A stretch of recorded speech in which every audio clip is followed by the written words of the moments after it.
Extend our gratitude to him for accepting our invitation to deliver his valuable speech despite such a busy schedule.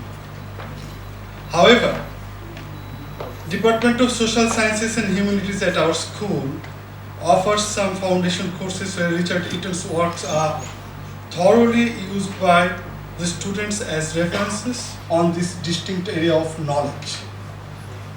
I welcome all of you once again and hope you will enjoy the deliberation of the distinguished professor. It's really a pleasure and a privilege to welcome such an eminent scholar, Professor Richard Eaton from the University of Arizona at Tucson, who has visited Bangladesh many times before and is an expert, as a historian, an expert on the particular area of Islamicization in South Asia, among many other things.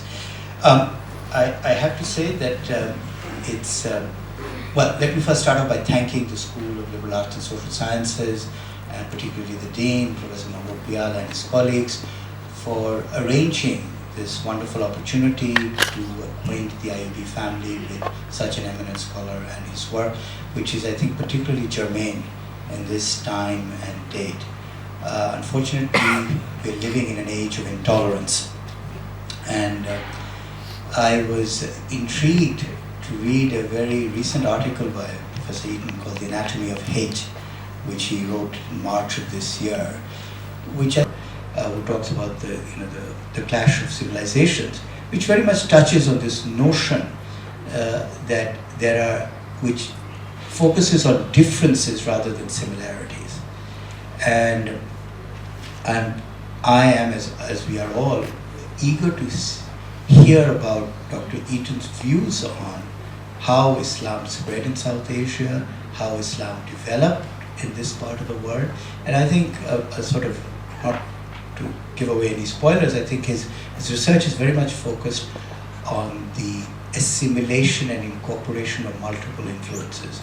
And just to draw another strain of similar kind of thinking, I'd like to remember Amartya Sen's notion of multiple identities, where he talks about the notion of that, who are we in relation to others. So I think we can look at the story of Islam in South Asia as a story of inevitable clashes, of one group gaining supremacy over the other. If you look at the history of, especially since the 7th centuries when Islam is first, it is concerning that this kind of notion that religion divides people rather than unites people, I think is very, very unfortunate. But I think it's particularly germane time for us to be thinking about this. And this is a very fertile area of research and inquiry, and I think it has been, our notions about Islam have been forever changed by Professor Eaton's research. And he has really, and I was very, very interested to read, and I can't remember the exact where he said it, that we always think of the Mughal Emperor Aurangzeb as being a particularly, how should I say, isolationist emperor who basically destroyed Hindu temples and tried to create a unitary and an exclusive Islamic identity. And I think his scholarship suggests quite the opposite. But I think that is still, in the popular imagination, Aurangzeb is seen as someone who is a defender of the faith to the exclusion of other faiths. And I think in his work he has tried, by using the clear sort of antidote of facts over ideology, to point out that things are much more fluid than what we think. I just want to make a promise to you that I will not delay my next return here for another 32 years. I'll make sure of that, I promise you that. This talk I'm giving at the moment, I know touches on very controversial and sensitive themes, but I think as historians and as scholars, we need to do our best to try to explain the past. Considerable violence to the past. For one thing, and this is rather important, it is not sustained by evidence. Nothing in pre-colonial sources indicate any sudden or sweeping turning over among South Asian communities. Rather, what one finds, I believe, is a slow, almost glacial process of religious evolution, which I would call cultural adaptation, and I like that phrase better than conversion. Cultural adaptation that was so gradual, so slow, as to go largely unnoticed, either by inside observers or outside observers. We'd never find foreign travelers, whether they be Chinese or European, I mean people like Tavernier or Francois Bernier or Manucci, they never talk about any conversion to Islam or to anything else. They don't notice it. Nor is it something which appears in South Asian texts themselves. We don't see any evidence of a sudden change taking place either by outside observers or by inside observers. So that's one problem. Another problem is that models of conversion in India typically see Islam as a monolithic, fully formed, and pure essence that was simply carried to India, fully developed, by some kind of mediating agency. For Arnold, that would be his Sufi missionaries. And the Indian convert is typically understood as a passive recipient of a foreign creed.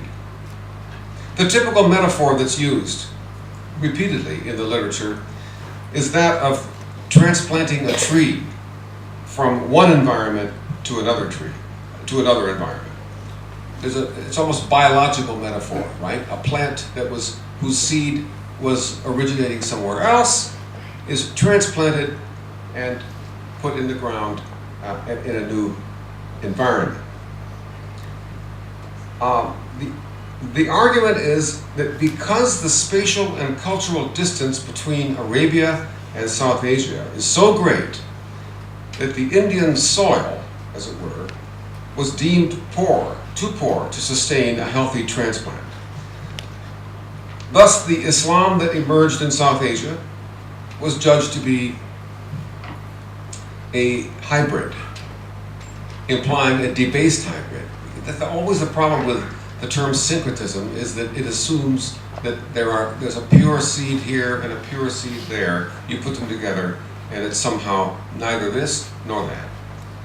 And that always carries the implication of a defect. It's not quite, or debasement to a sense. And this is problematic. I have never met anyone of any religious tradition who claimed that they were unorthodox or that they were syncretic. Most people argue, whatever their tradition might be, that they have it right.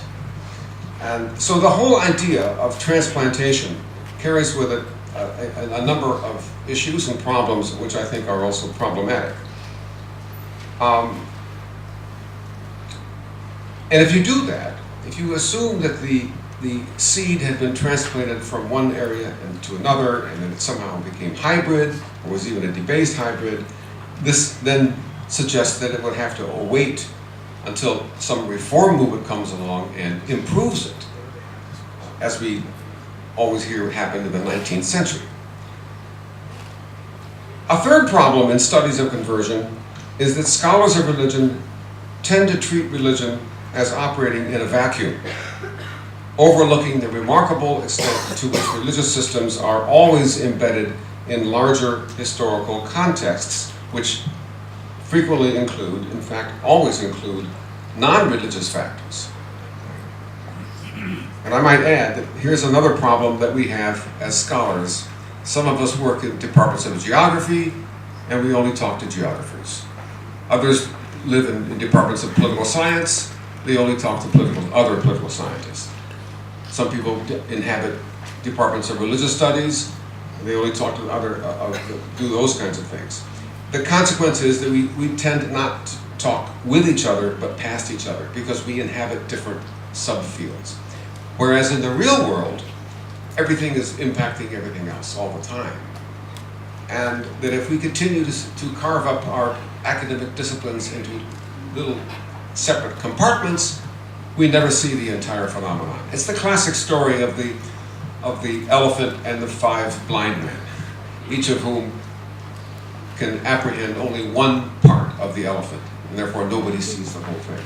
So this is another problem. These are all problems in how we come to understand what it is we're trying to conceptualize. So, where's my, there you go. For some fresh thinking about the growth of Islam in India, we might begin by considering the distribution of Muslims in South Asia according to the 1931, the last really good census under the British respecting religion. And the first thing we notice is that whereas Indo-Muslim rule was centered on North India's greater Delhi region, the largest Muslim communities in South Asia appeared very far, either in Bengal Delta to the east or the greater Indus Basin to the west.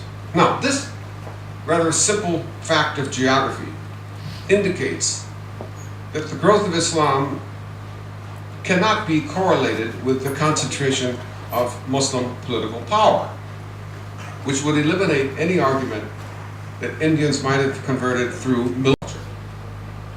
In Bengal, these communities might include the Rajbanshi, the Pod, the Chandal, the Kutch, and other indigenous communities, whereas in the Punjab, they include various Jat clans. These indigenous groups would eventually form the bulk of the Muslim community in these regions. But how did this happen? Clues might be found in the ethnography of ancient India. A Vedic text dating to about 500 BC, the Bodhayana Dharma Sutra, divided the subcontinent into 3 concentric circles, each one containing distinct social cultural communities. The first of these, Aryavarta, or the Aryan homeland, corresponded to Upper India, which is represented today by Haryana, Himachal Pradesh, Uttarakhand, and western Uttar Pradesh. Here, according to this text, there lived the purest heirs to Brahmanic tradition, people styling themselves highborn and ritually clean.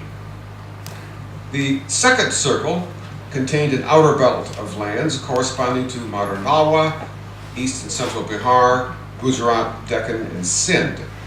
These areas lay within the pale of Indo-Aryan settlement, but were inhabited by people that the text described as mixed origin, who did not enjoy the same degree of ritual purity as those of the first region.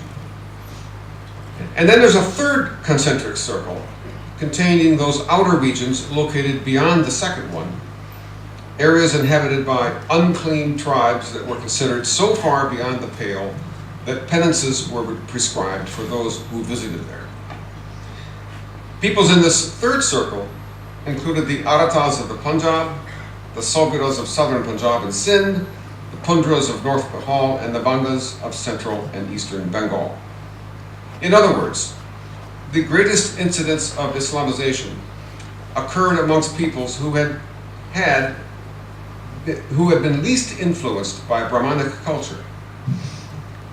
This finding would upset the most common explanation of Islamization found in most social histories of South Asia, namely that the growth of Islam was motivated by a desire for liberation from a Brahmanically defined social order. Such reasoning assumes a rigid Hindu caste system that harshly discriminated against its own lower orders. For centuries, so the argument goes, members of the lower castes had suffered under the crushing burden of oppressive, tyrannical high caste Hindus, especially Brahmins. And then when Islam arrived, carrying its allegedly liberating message of social equality, these same oppressed castes, seeking to escape the yoke of Brahmanic oppression and aware of a social equality hitherto denied them, turned to Islam en masse. So in most versions of this theory, as propounded by scholars like, beyond the stage of simply being Muslim, that is, adhering to Islamic law, Sharia. Their primary goal was to help people who were already Muslim and to help them to attain the higher states of their spiritual quest. It was not to make new Muslims. And we learned this from reading the original Persian, as I have done, Persian Tazkarat and Malfuzat records dating back to the 12th and 13th century. Secondly, there is the geographical fact that those areas of India that later on became majority Muslim had not been well integrated into a Brahmin-ordered society at the time of the earliest contact with Islam.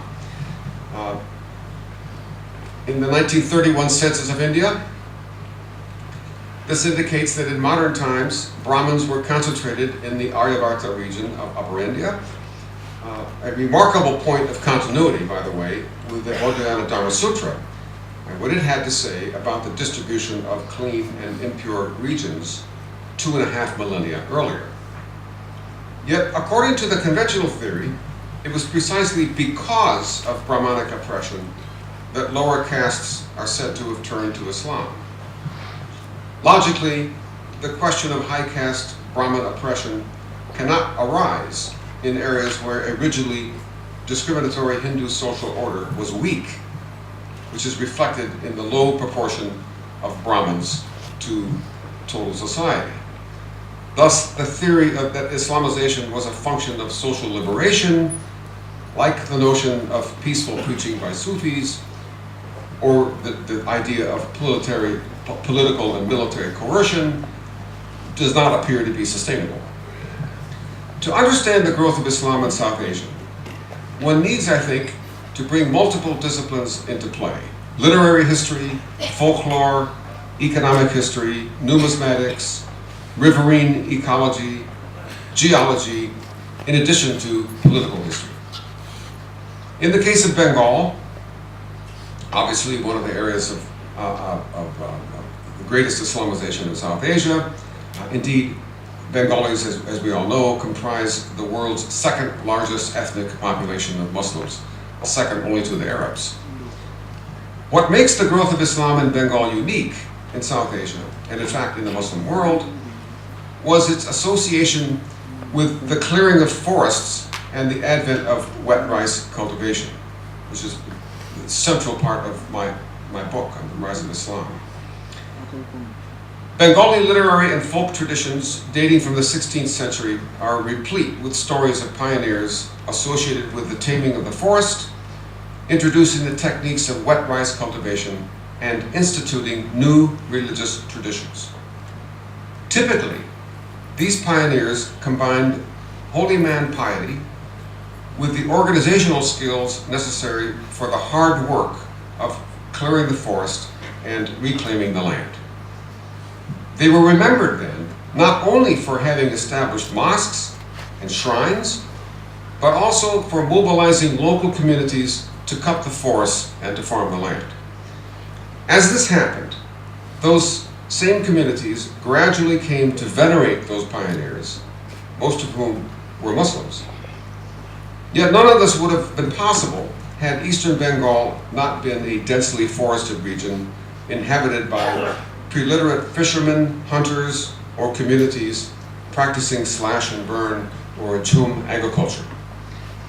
Islam in Bengal was thus intimately associated with the cultivation of wet rice, an activity that required the permanent cutting and clearing of thick forests, a sophisticated knowledge of the technique for draining and embanking fields before cultivating paddy. It also required abundant labor resources and, of course, social leadership. As it happens, the historical record corroborates the folklore celebrating the careers of pioneers who initiated precisely these activities. Between roughly 1600 and 1800, the authority of the Mughal Empire steadily diffused from its political heartland in North India, Qawqaz and Galam in Persian and Arabic respectively. These words, of course, have been assimilated into Bengali, as they have in most other languages of South Asia, indicating the dramatic importance and the revolutionary nature of the technology of writing and the technology of literacy, which was, I would suggest, transformative everywhere it went. Because when you have paper and you have pens, now you have the basis, the technological basis for a religion of the book, which of course Islam is. So in Bengal's eastern active delta, Islam became understood as a civilization building ideology that was associated both with the settling and the cultivating of the land, and also with constructing a transcendent religious ideology that was consonant with those very processes. Lying behind these developments were important environmental changes, in particular the shift of the active portion of the delta from the west to the east, which was itself a product of the gradual shift of the main channels of the Ganges River from the western to the eastern portions of the delta.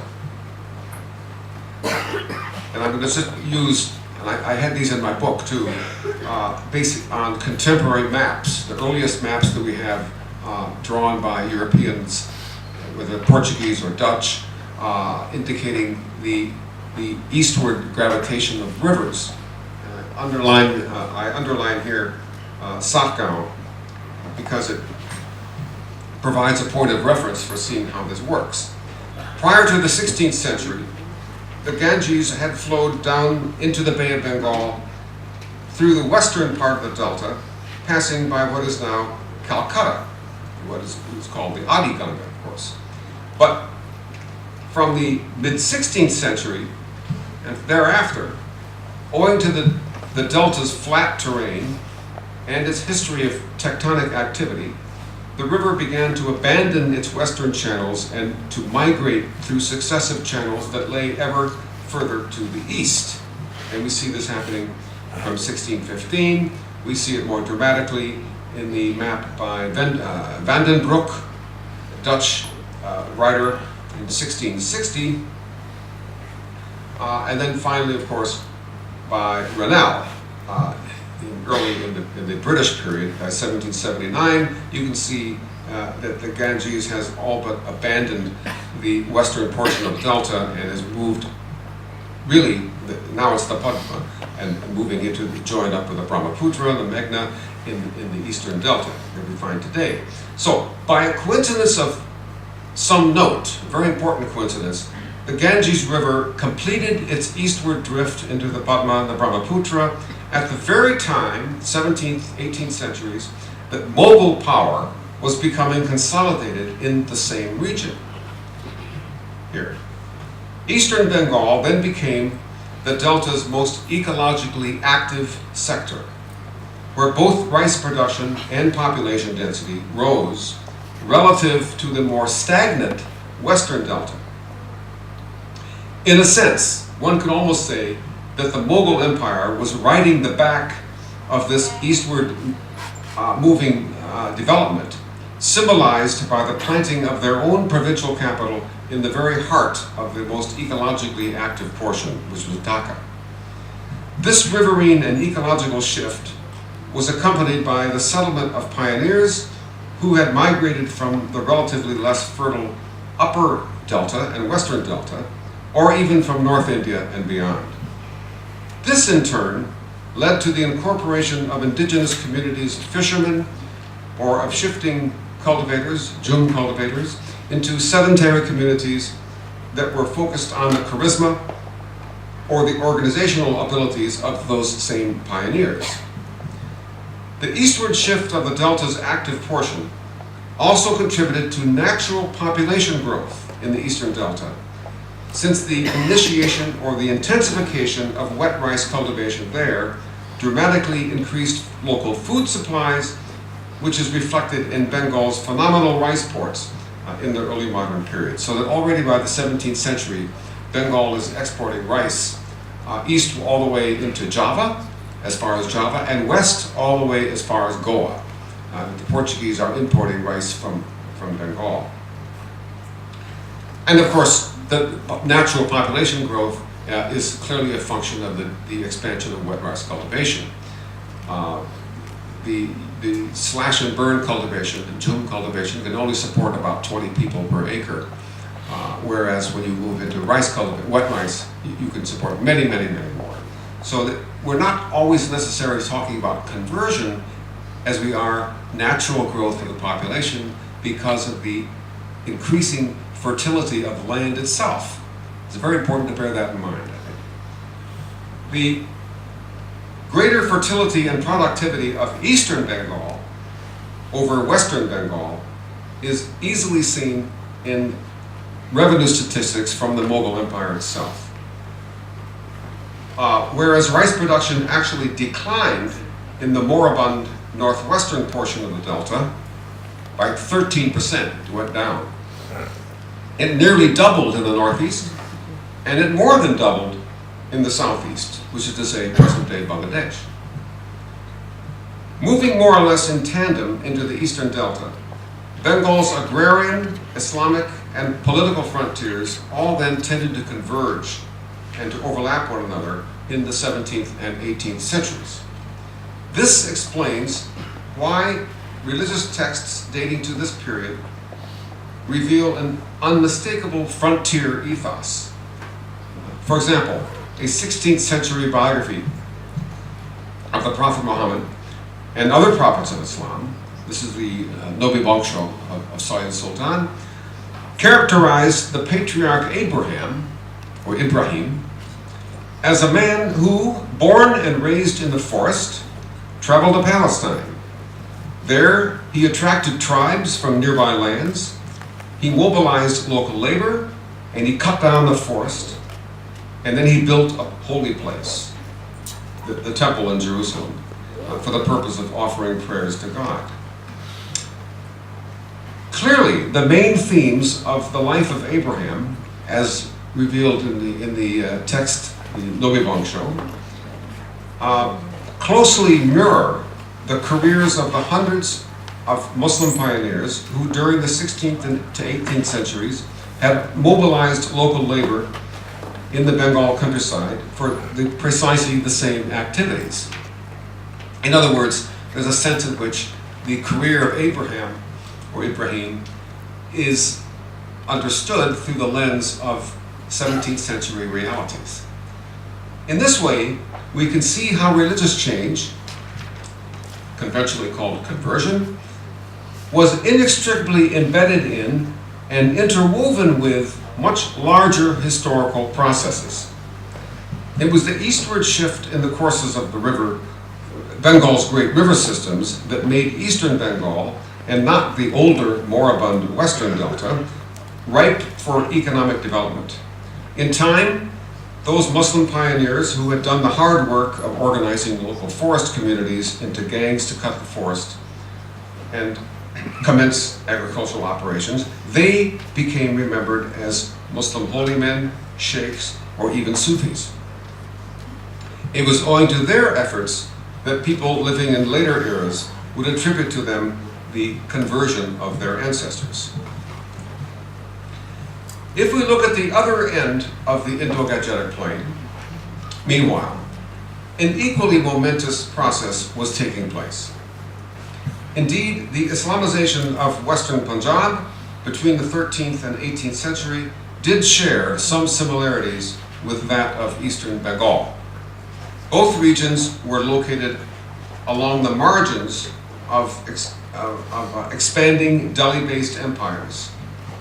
Both had indigenous populations that were not well incorporated into a Hindu social and religious world at the time of their earliest contact with Muslims.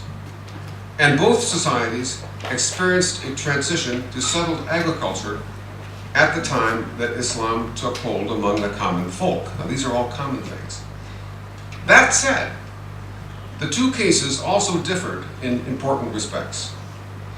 In rural Bengal, the movement had been spearheaded and institutionalized primarily by hundreds of humble thatched mosques established by forest clearing pioneers. In the Punjab, by contrast, that role was played by a smaller number of large state-funded shrine complexes that were built over the grave sites of prominent Sufi sheikhs. These shrines were often located by or near the great rivers of the Punjab: Taunsa and Makad on the Indus River, Shah Jiwana and Sial Sharif on the Jhelum River, Uch, Jalalpur Pirwala, Multan, Chiniot on the Chenab River, Sharakpur and Lahore on the Ravi, and Chishtian and Pakpatan on the Sutlej. Placed onto specific tracts of territory, in the same way that a governor's jurisdiction was limited to certain territory. After his death, Baba Farid's spiritual power, his barakah, was believed to have adhered to his gravesite, and soon Pakpatan became a major pilgrimage center, its affairs administered by a succession of the sheikh's descendants, or divans. The Jawahir Faridi, a Persian biography of Baba Farid's spiritual progeny, compiled in 1623, records that the major rituals of the shrine had become fixed within several decades of the sheikh's death. These included the tying of the turban, indicating formal inheritance of the spiritual authority of the saint, the regularizing of devotional singing at the shrine, the establishment of a public kitchen, and the tradition of the divan opening the shrine's southern door on the occasion of Baba Farid's annual Urs, or death day. This would be, of course, the so-called Behishti Darwaza, the gate of heaven. In fact, the 14th century